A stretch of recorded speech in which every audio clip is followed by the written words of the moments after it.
नमस्कार माझ्या प्रिय स्वामी भक्तांनो. श्री स्वामी समर्थ, श्री गुरुदेव दत्त. भक्तांनो, श्रावण महिना म्हणजे भक्तीचा, श्रद्धेचा आणि उपासनेचा पवित्र महिना. आणि या पवित्र महिन्यात जर तुम्हीही स्वामी समर्थांचे 11 गुरुवार व्रत श्रद्धेने करण्याचा संकल्प केला तर तुमच्या मनाला एक वेगळीच शांतता आणि भक्तीचा अनुभव मिळू शकते. पण हे व्रत नेमकं कसं करायचं? संकल्प कधी करायचा? गुरुवारी सकाळी कोणती पूजा करायची? काय नैवेद्य दाखवायचा? आणि 11 गुरुवार पूर्ण झाल्यानंतर उद्यापन कसं करायचं? तर आजचा या व्हिडिओमध्ये आपण हे सर्व अगदी सोप्या पद्धतीने जाणून घेणार आहोत. त्यामुळे हा व्हिडिओ शेवटपर्यंत नक्की पहा. आणि जर तुम्ही स्वामी भक्त असाल तर कमेंटमध्ये एकदा मनापासून लिहा श्री स्वामी समर्थ.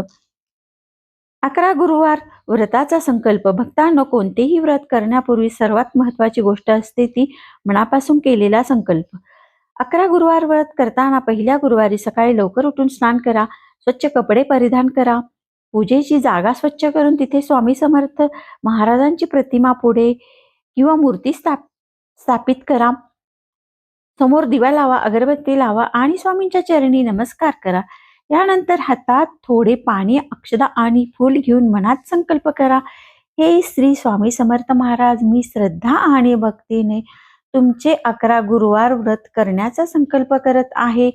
माझ्याकडून काही चूक झाली तर श्रद्धेने क्षमा करा आणि हे व्रत श्रद्धेने पूर्ण करण्याची मला शक्ती द्या.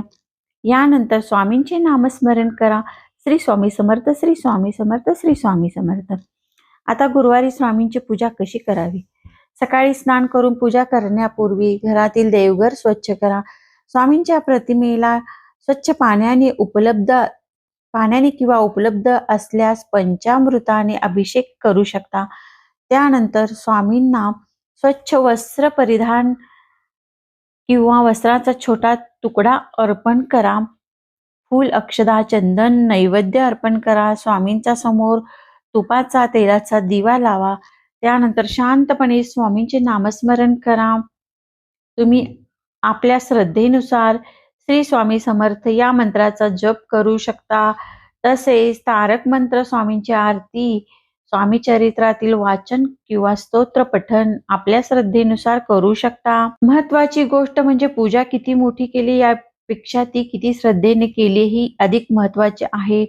आता उपवास कसा करावा? भक्तांनो, व्रत म्हणजे स्वतःला त्रास देणे नव्हे, तर आपल्या आरोग्याला योग्य असेल तर उपवास, फलाहार, साधा सात्विक आहार घेऊ शकता. ज्यांना पूर्ण उपवास करणे शक्य नाही त्यांनी मनात अपराधी भावना ठेवू नये, कारण स्वामी भक्तीमध्ये भावना आणि श्रद्धा महत्वाची आहे.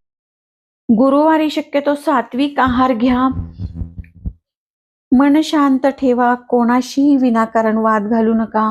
दिवसभर स्वामींचे नामस्मरण करा आणि शक्य असेल तर एखाद्या गरजू व्यक्तीला अन्नदान करा. कारण भक्ती केवळ पूजेसाठी मर्यादित नसते. दुसऱ्याच्या दुःखात उभे राहणे ही सुद्धा स्वामींची सेवाच आहे. तर नैवेद्य काय दाखवावा? स्वामींना आपल्या घरच्या पद्धतीनुसार साध्या पण सात्विक नैवेद्य दाखवावा. गोड पदार्थ, फळे, दूध किंवा घरात प्रेमाने तयार केलेला सात्विक पदार्थ नैवेद्य म्हणून ठेवू शकता. नैवेद्य करताना मनात फक्त एकच भावना ठेवा, स्वामी, माझ्याकडे जे आहे ते तुमच्या चरणी अर्पण करत आहे. नैवेद्य मोठा असण्याची गरज नाही, भक्ती मोठी असावी. आता 11 गुरुवार कसे पूर्ण करायचे? तर पहिल्या गुरुवारपासून 11व्या गुरुवारपर्यंत शक्यतो नियमितपणे व्रताची पूजा आणि नामस्मरण करा. प्रत्येक गुरुवारी स्वामींच्या प्रतिमेसमोर दिवा लावा, स्वामींची आरती करा. आपल्या श्रद्धेनुसार मंत्र जप, स्तोत्र, चरित्र वाचन करा आणि प्रत्येक गुरुवारी मनापासून प्रार्थना करा, स्वामी, माझ्या जीवनात जे काही योग्य आहे ते मला मिळू दे आणि जे माझ्यासाठी योग्य नाही त्यापासून माझे रक्षण कर. भक्तांनो, आपण अनेकदा स्वामींकडे आपल्या इच्छा मागतो, पण कधी कधी स्वामींकडे पूर्ण मागण्यापेक्षा एक गोष्ट मागा, स्वामी, मला योग्य मार्ग दाखवा. कारण योग्य मार्ग मिळाला तर आयुष्याची अनेक संकटे आपोआप हलकी होतात. 11 गुरुवार उद्यापन. आता येतो सर्वात महत्वाचा दिवस 11वा गुरुवार. 11 गुरुवार पूर्ण झाल्यानंतर आपल्या घरच्या परंपरेनुसार साधेपणाने उद्यापन करू शकता. त्या दिवशी स्वामींचा विशेष पूजा करा, घर स्वच्छ करून देवघर सजवा, दिवा लावा, फुले अर्पण करा, नैवेद्य दाखवा, स्वामींची आरती करा आणि शक्य असल्यास गरजू व्यक्तीला अन्नदान आपल्या क्षमतेनुसार करा. उद्यापनाची पद्धत घरची परंपरा, कुलाचार किंवा गुरुजींच्या मार्गदर्शनानुसार करणे उत्तम. एक महत्वाची गोष्ट नेहमी लक्षात ठेवा भक्तांनो, 11 गुरुवार व्रत करताना एक गोष्ट मनात कायम ठेवा. व्रत म्हणजे व्यवहार नाही, मी एवढे केले म्हणून मला हे मिळालेच पाहिजे अशी अपेक्षा ठेवण्यापेक्षा स्वामींच्या चरणी स्वतःला समर्पित करा.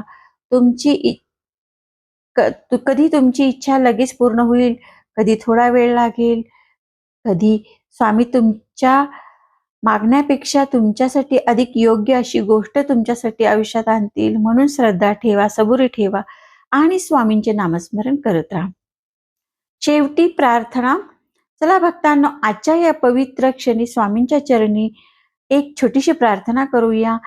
हे श्री स्वामी समर्थ महाराज, आमच्या घरावर तुमची कृपा दृष्टी सदैव राहू दे. आमच्या मनातील भीती दूर करा, आम्हाला योग्य मार्ग दाखवा, आमच्या कुटुंबाला सुख, शांती आणि समाधान द्या आणि प्रत्येक संकटाच्या वेळी तुमचे स्मरण करण्याची शक्ती आम्हाला द्या.